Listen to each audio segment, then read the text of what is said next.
Et donc un soir, je voulais criser, ça devait être un vendredi soir. Et vers 11 h, j'étais descendue dans la rue et j'avais acheté plein d'aliments sucrés, salés. Et, euh, et donc j'étais rentrée avec des sacs remplis de nourriture. Et je m'étais assise dans mon lit et j'avais commencé à compulser. Et je m'étais endormie en pleurant avec les aliments dans la main. Mais j'étais tellement émotionnellement et physiquement épuisée par la situation que j'étais avachie contre le mur, assise sur le lit et je m'étais endormie dans cet état-là, quoi.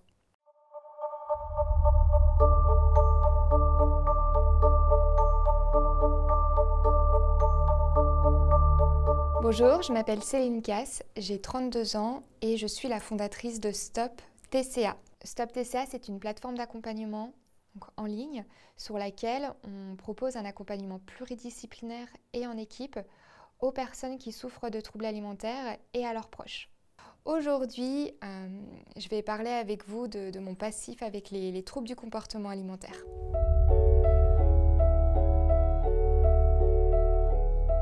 TCA, c'est l'acronyme de troubles du comportement alimentaire, troubles des conduites alimentaires, troubles alimentaires. Donc les troubles des conduites alimentaires, ce sont des perturbations qui sont caractérisées par une obsession du poids, de l'apparence et de la nourriture. Et en fait, il y a 3 troubles alimentaires principaux, l'anorexie mentale, la boulimie et l'hyperphagie.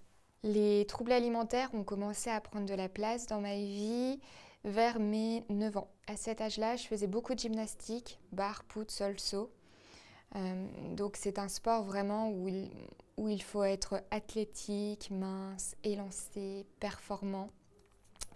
Et puis déjà, à cet âge-là, j'étais déjà dans une optique où ça ne me dérangeait pas de sauter un repas le soir. Et je me souviens que quand j'allais voir mon médecin traitant, celui-ci me disait, et disait surtout à ma maman, attention, si elle perd plus de poids, on va devoir l'hospitaliser. Il n'avait pas mis de mots dessus, mais c'est vrai que dès mes 9 ans et jusqu'à mes 14 ans, parfois quand on me voyait, la première chose qu'on me disait c'était « Ah, c'est moche comme t'es maigre ». Et donc ça se voyait de par la maigreur qu'il y avait déjà un problème.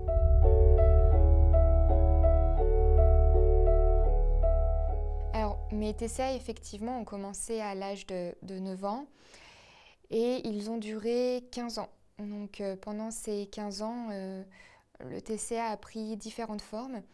J'ai commencé par de l'anorexie. Ensuite, de mes 14 ans à mes 18 ans, on était plus sur de l'hyperphagie. Et ensuite, de mes 18 à mes 21, 22 ans, on était là sur de la boulimie. Et parfois il y avait de la restriction avec des compulsions. C'est vrai que c'était un méli-mélo de TCA pendant ces années. À mes 14 ans, je suis allée à l'internat pendant 4 ans. Une des raisons pour lesquelles j'étais partie à l'internat, c'est le fait qu'il y avait beaucoup de conflits dans ma famille, avec mon frère et mes parents. Et moi, je sentais que j'avais besoin de prendre soin de moi et de m'échapper. Et ça a été un petit peu mon échappatoire. Mauvaise pioche, ça ne s'est pas passé comme je l'aurais souhaité. L'internat, je l'ai très très mal vécu. En fait, je me sentais seule, je me sentais incomprise, j'avais l'impression d'être plus mature que les autres et donc j'arrivais pas à me fondre dans le moule, dans la masse. Et c'est vrai que ça a été une période assez compliquée pour moi et c'est là que j'ai commencé à mettre ce fameux masque de fer. En fait, je souriais tout le temps, mais au plus profond de moi, j'étais en miettes. La première année d'internat, tous les midis, je montais dans ma chambre et je pleurais et j'appelais ma maman. Ça a été vraiment très très compliqué. Et donc là, à l'internat, c'est quand même plus cadré. On va manger au CEF le matin, le midi, le soir. Et surtout, j'ai fait des études en hôtellerie-restauration. Et à l'internat, c'est là où on faisait beaucoup de pratiques en cuisine, en salle. Et donc, j'avais de la nourriture pratiquement H24 devant moi. Et donc là, mon corps a commencé à changer et j'ai commencé à prendre du poids. Et, et donc, il y avait aussi donc, cette prise de poids et toute cette sensation de dégoût, quoi. Je me disais, mais Céline, t'es dégoûtante, tu compulses, tu sais pas te tenir. Il y a il y a aussi tout ce qu'on se dit, tout ce qu'on se dit de violent envers soi et à soi. Euh, donc ça, c'était de mes 14 ans à mes 18 ans.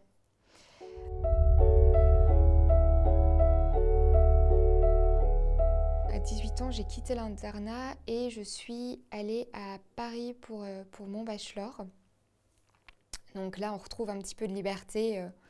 Voilà, plus d'internat, plus de règles fixes, plus d'horaires fixes. Et donc, j'ai recommencé à reprendre plus de contrôle sur mon alimentation, sur mon rapport au sport. Et donc là, on est tombé dans une sorte de boulimie avec compensation. Donc je ne me faisais pas vomir, mais par contre, il y avait beaucoup de restrictions, beaucoup de jeûnes et énormément de sport. Tout était calibré, toute ma vie était en fonction de ça avec mes études. Donc je pouvais me lever très très tôt pour aller faire du sport avant l'école. Je pouvais me coucher très très très, très tard si je devais faire ma séance de sport.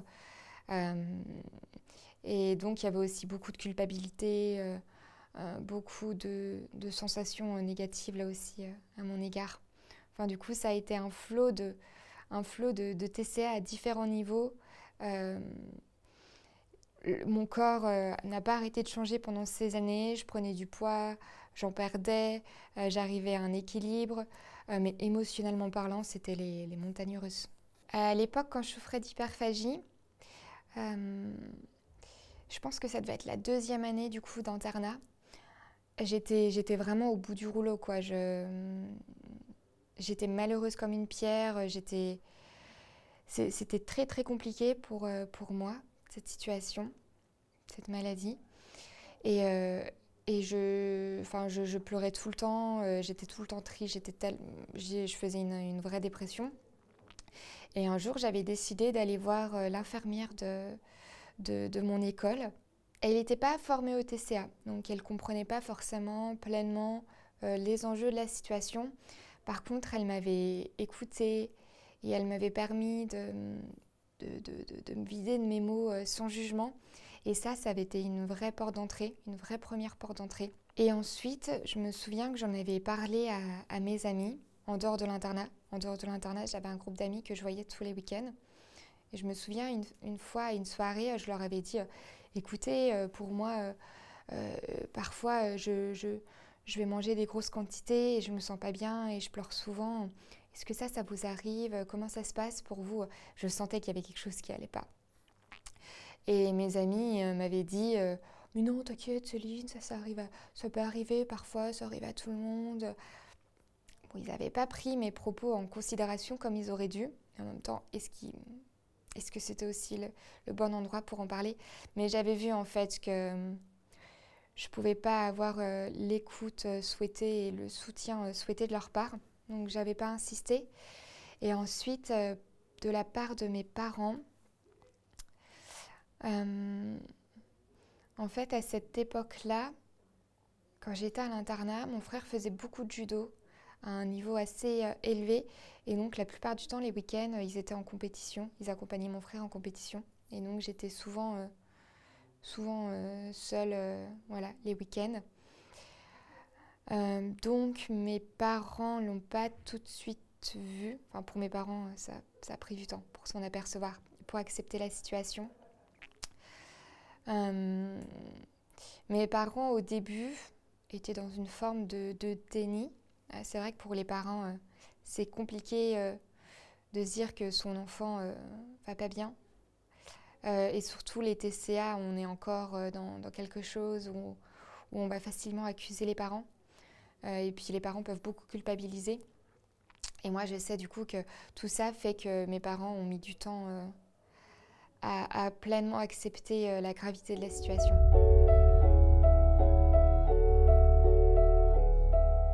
Quand je souffrais d'hyperphagie, j'avais tous les objectifs les plus horribles pour me qualifier.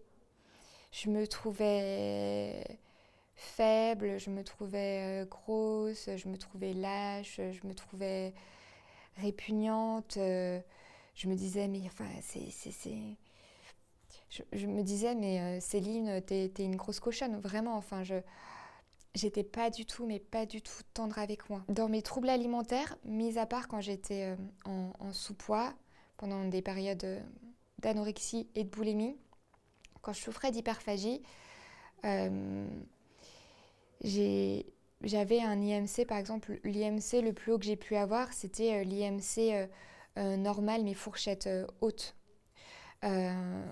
Et donc, je me souviens une fois, je voulais sortir avec un garçon, il y a un garçon que j'aimais bien.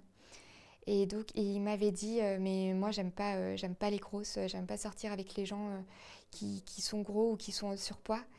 Et, mais ça, c'était une bombe, quoi. Il y avait déjà plus rien.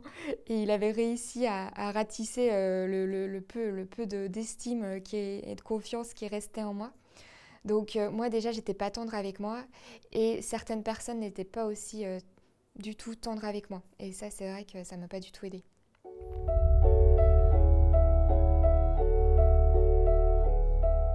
Quand je souffrais d'hyperphagie, je me souviens un week-end, donc mes parents étaient pas là et j'avais fait une crise et donc dans la cuisine chez mes parents on a une grande table ronde. Et je me souviens que quand j'avais crisé, toute la table était recouverte d'aliments. Donc c'était beaucoup de sucré, beaucoup de choses très sucrées, très grasses. On ne voyait plus la nappe, il n'y avait que des aliments qui recouvraient la table. Et là, c'est vraiment, je mange, c'est même pas manger. Je gobais la nourriture en mode pilote automatique. Et en fait, quand je m'arrêtais, je m'arrêtais souvent en pleurs. Et j'étais pleine, quoi. J'avais mal au ventre. euh, et j'étais gavée comme une oie, quoi. Et, et, et en fait, à la fin de la crise, je me dégoûtais tellement, j'étais tellement désespérée que je pleurais en compulsant. J'ai une deuxième vision qui me vient et je pense que celle-ci, elle ne me lâchera jamais. Donc c'est quand je souffrais de boulimie. Là, un soir, j'avais envie de criser. Et donc j'habitais à Paris, dans le centre de Paris. Et à Paris, un des avantages, c'est qu'il y a beaucoup de magasins ouverts jusqu'à tard le soir, notamment les magasins alimentaires et les restos. Et donc un soir, je voulais criser, ça devait être un vendredi soir. Et vers 11h, j'étais descendue dans la rue et j'avais acheté plein d'aliments sucrés, salés. Et donc j'étais rentrée avec des sacs remplis de nourriture. Et je m'étais assise dans mon lit et j'avais commencé à compulser. Et je m'étais endormie en pleurant avec les aliments dans la main. Mais j'étais tellement émotionnellement et physiquement épuisée par la situation que j'étais avachie contre le mur, assise sur le lit et je m'étais endormie dans cet état-là, quoi.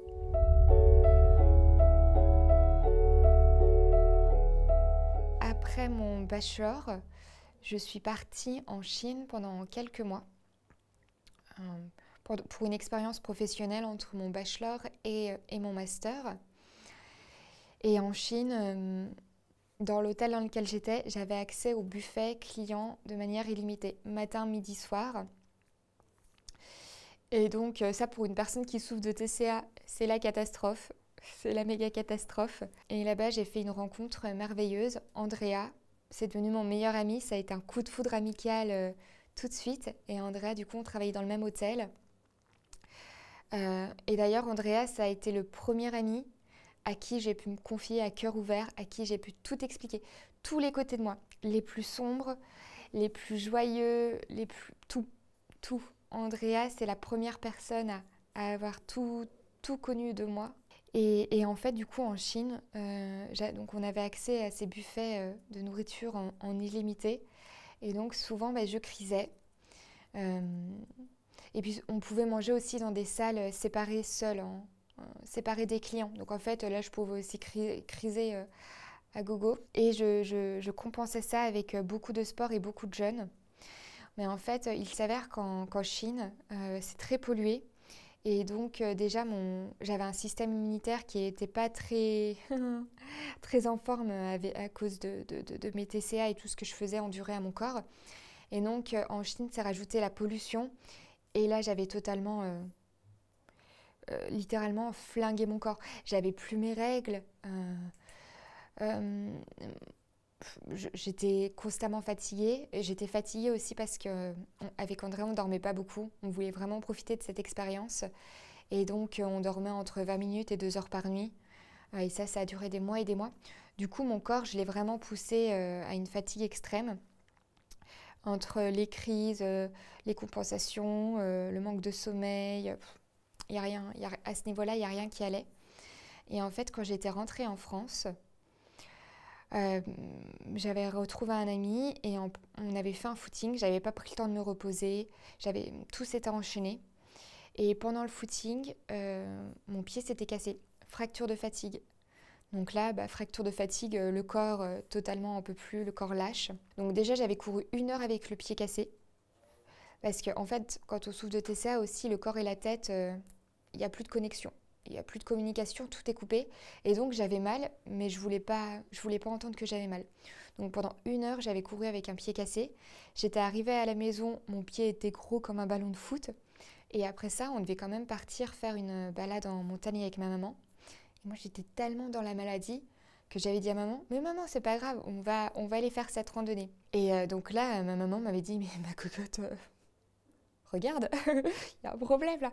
Et donc, on m'avait emmenée à l'hôpital et effectivement, fracture de fatigue. Et en fait, pour moi, là, c'était une catastrophe parce que je pouvais plus compenser. Euh, Et ça a été très compliqué pour moi parce que alors déjà j'avais le pied cassé, j'étais plus libre de mes mouvements et je me disais mais en fait Céline, littéralement je me disais t'es foutue, tu vas reprendre du poids, ça va être compliqué pour toi.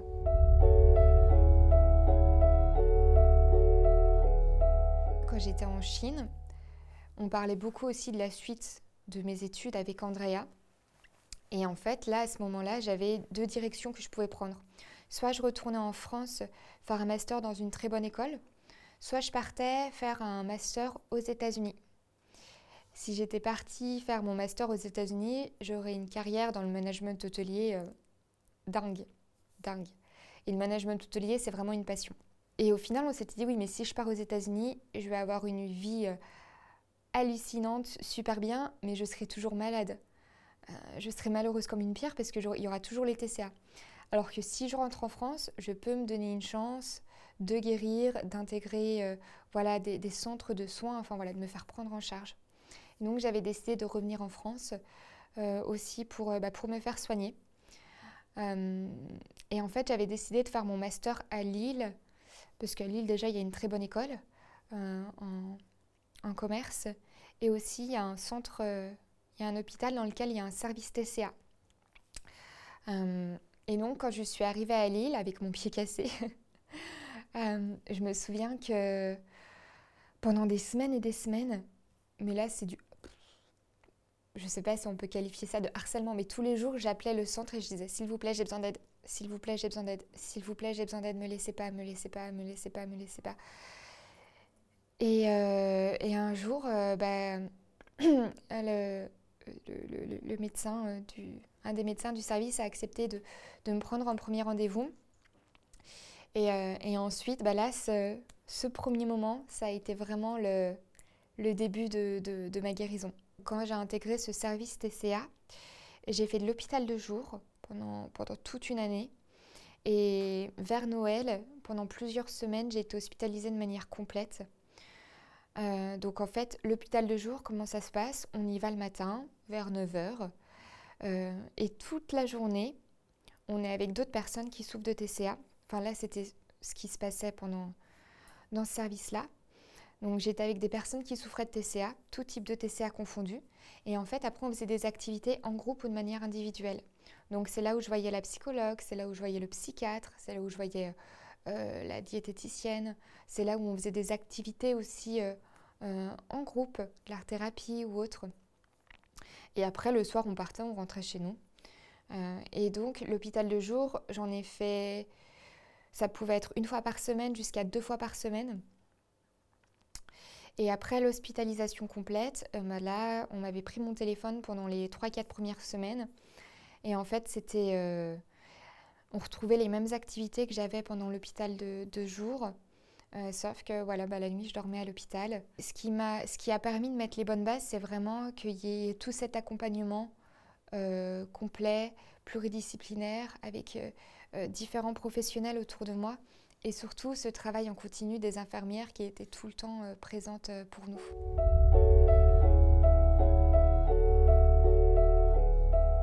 Au bout de 4 ans de combats intenses, avec beaucoup de rechutes, beaucoup de remises en question, je sentais que la situation était différente.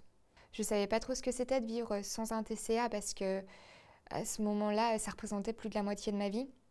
Et quand je souffrais pas de TCA, j'étais bébé et à un stade de l'enfance j'étais très petite.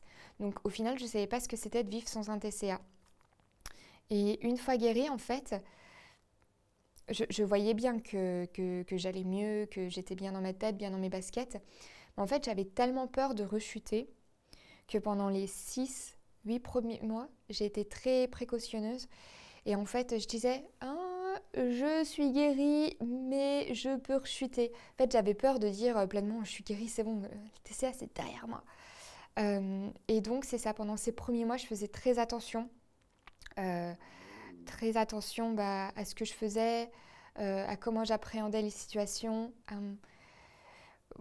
J'essayais de me stabiliser. Et cette sensation-là, au fur et à mesure, elle est partie jusqu'à ce que je sois pleinement sereine. Il y a une différence entre la manière dont les TCA étaient vus il y a une dizaine d'années et entre l'époque et aujourd'hui. Par contre, il y a encore beaucoup de désinformation. Les personnes ne sont pas pour autant plus formées ou plus au fait de la situation, même si tout doucement ça commence, ça ne va pas se faire du jour au lendemain. Mais c'est vrai qu'à l'époque, en fait, par exemple, la dépression, ça va souvent de pair avec les troubles alimentaires. Et moi, donc, comme je vous l'ai dit tout à l'heure, j'avais mis ce masque de fer. J'étais tellement mal, en fait, et je me sentais déjà tellement seule dans mon trouble.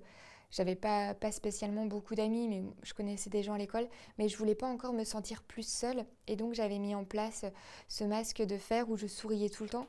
Et donc, les gens ne pouvaient pas imaginer que j'étais au plus bas, quoi. Et maintenant, par exemple, on commence à prendre en considération le fait qu'une personne peut sourire et être sembler bien entourée d'autres et se sentir hyper mal. Et ça, ce genre d'approche, ça commence à être intégré.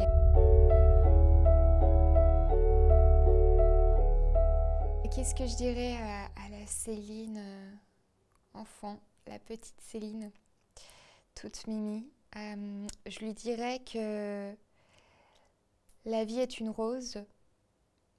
Donc la rose, c'est beau, ça sent bon, c'est très estival. Par contre, la rose, ça vient avec des épines. Et donc les épines, ça représente vraiment le parcours sinueux de vie. Et ce que j'aimerais lui dire, c'est qu'elle va avoir des accidents de parcours, mais il ne faut pas qu'elle hésite à s'entourer, à demander de l'aide, à croire en elle et à croire en fait que tout est possible. Et c'est pas grave d'être différent, parce qu'en fait j'étais très différente. C'est pas grave d'être différente, et justement faut cultiver cette différence. Faut pas forcément chercher à rentrer dans le moule. Et il ne faut pas hésiter à travailler sur la confiance, sur l'estime, penser à soi, s'aimer, vouloir faire des choses pour soi, c'est pas égoïste, c'est simplement vivre pour soi et avoir la vie qu'on mérite.